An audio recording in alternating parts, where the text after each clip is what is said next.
మాకు అల్లు అర్జున్ మీద రేవంత్ రెడ్డి గారి కోపం. ఏం కోపమే? పాలోడా గెట్టు పంచాదా లేకపోతే ఏమన్నా ఆయన రాజకీయ నాయకుడా? అల్లు అర్జున్ గారు రాజకీయాల గురించి తెలియదా? వాళ్ళ మామ తరపున పోయి నిలబడితే వాళ్ళ మామని ఎవడు ఓటు వేయకపోయా, పట్టించుకోకపోయా. సో సినిమా హీరోల మందం ఉంటే ఎవరికే ఇబ్బంది లేదు. ఈ కార్యక్రమాలను చేస్తే ఇప్పుడు ఇదే సినిమాకి సంబంధించి చాలా మంది ట్వీట్లు చేసిరు కదా. జానీ మాస్టర్ని ఒక బీసీ బిడ్డని అక్రమంగా అరెస్టు చేసి 2019లో ఘటన జరిగితే 2023లో కేసు పెట్టి జైలుకు పంపినప్పుడు మీ ట్వీట్లు ఎట్టుపోయినాయి? జానీ మాస్టర్ విషయంలో జాతీయ అవార్డు, మన తెలుగు నేషనల్ జాతీయ అవార్డు నా కుక్కనికే ఉండాలి, గానికి వస్తుందా అని చెప్పి కుట్ర పన్నిన దాంట్లో అల్లు అర్జున్ లేడా? జానీ మాస్టర్ జైలుకు పోవడానికి అల్లు అర్జున్ కుట్ర ఉందా లేదా? ఆయనకు మధ్యంతర బెయిల్ కోర్టు ఇస్తే వెంటనే నేషనల్ అవార్డు వెనక్కి తీసుకోండి అని చెప్పి లేఖ రాసింది వీళ్ళు కాదా? నిందితునికి అవార్డు వెనక్కి తీసుకుంటారా? అవసరం అట్లా? ఇప్పుడు ఈ కేసులో అల్లు అర్జున్ ముద్దాయి కాబట్టి నేషనల్ అవార్డు వెనక్కి ఇస్తాడా? అంటే అల్లు అర్జున్ గారు ఎనుకో ముందో కాలం మీ దాకా కూడా వస్తుంది. నా జైలు దాకా ఉన్నావు కదా, రాత్రి పన్నావు కదా జైల్లోనైతే, ఓ రోజు అయితే ఉన్నావు కదా. కాలం సమాధానం చెప్తుంది, కొన్నిటికి కాలం సమాధానం చెప్తుంది. నిజంగా ప్రభుత్వానికో ముఖ్యమంత్రి రేవంత్ రెడ్డి గారికో కోపమో దుష్మనో ఉంటే నీ షోకి ఎందుకు బెనిఫిట్ షోకి అనుమతిస్తారా? చల్ నడు ఎక్కడ నీకేట్ ఇచ్చేదా అని అంటారు కదా. Public benefit. ఈ ప్రభుత్వాన్ని బదనాం చేయడానికి మీరు బీఆర్ఎస్ పార్టీ నాయకులతోని కలిసి, భారతీయ జనతా పార్టీ నాయకులతో కలిసి ప్రభుత్వాన్ని బదనాం చేయాలంటే ఇక్కడ చూస్తూ కూర్చోవడానికి ఎవడు ఖాళీగా లేడు. చట్టం తన పంతాన్ని చేసుకుంటూ పోయింది, న్యాయస్థానం నీకు బెయిల్ ఇచ్చింది, బస్ అంతే.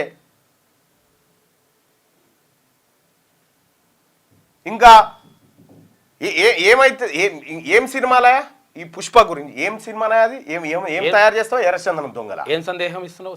దానికి నేషనల్ అవార్డా? సందేశం ఏంది? జై భీమ్ సినిమా కదనే రావాల్సింది నేషనల్ అవార్డు. జై భీమ్ సినిమా రియాలిటీ, తమిళనాడులో జరిగినటువంటి ఒక యథార్థ ఘటన. జై భీమ్ సినిమాలో ఒక హేబియస్ కార్పస్ పిటిషన్ ద్వారా ఆ సినిమా వృత్తాంతం నడుస్తుంది.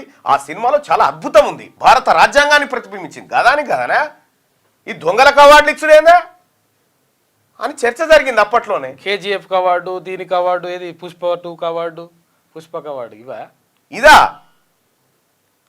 అయినా కూడా మీ ఇష్టం, మీ సినిమా తీసుకున్నారు, ప్రేక్షకులు చూస్తున్నారు, వాళ్ళ ఇష్టం. ఓకే, మేము దాంట్లోకి రాదలుచుకోలేదు. కానీ బాధ్యత ఉంటుంది. ఈ ప్రజల దగ్గర, ఈ అభిమానుల దగ్గర మనం డబ్బు వసూలు చేసి సంపాదించుకున్నప్పుడు ఆ అభిమానుల ప్రాణాల మీద, అభిమానులకు ఏమైనా జరిగితే, లేకపోతే ప్రజలకు ఏమైనా జరిగితే మనం కొంత బాధ్యత, రెస్పాన్సిబుల్గా ఫీల్ కావాలి కదా.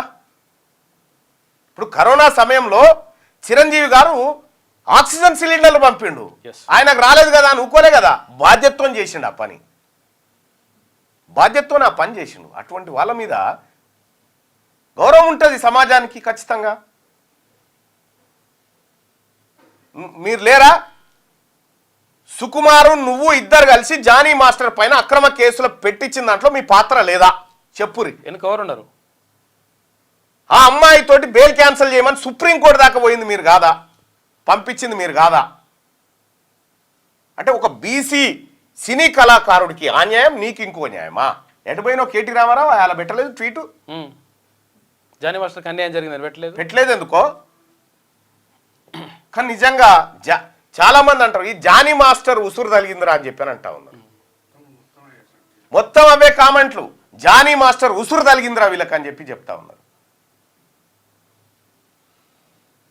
అందుకోసమే అల్లు అర్జున్ గారికి నా సూచన ఏంటంటే, సినిమా మందం హీరో ఓకే, బయట కూడా హీరో అని పరిశాన్ చేయకు.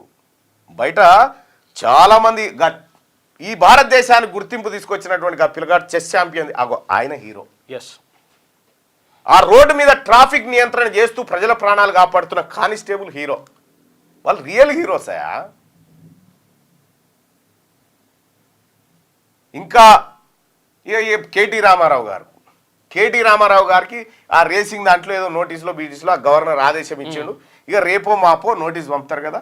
సేమ్ ఇదే తరీకాలో అల్లు అర్జున్ గారికి ఏదైతే ట్వీట్ల వర్షం గురించి ఏదైతే దుకాణమైందో సేమ్ నాకు అదే కావాలని అనుకుంటున్నాను.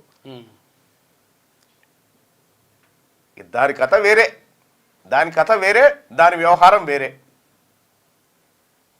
చట్టం ముందు ఎవరైనా సమానమే,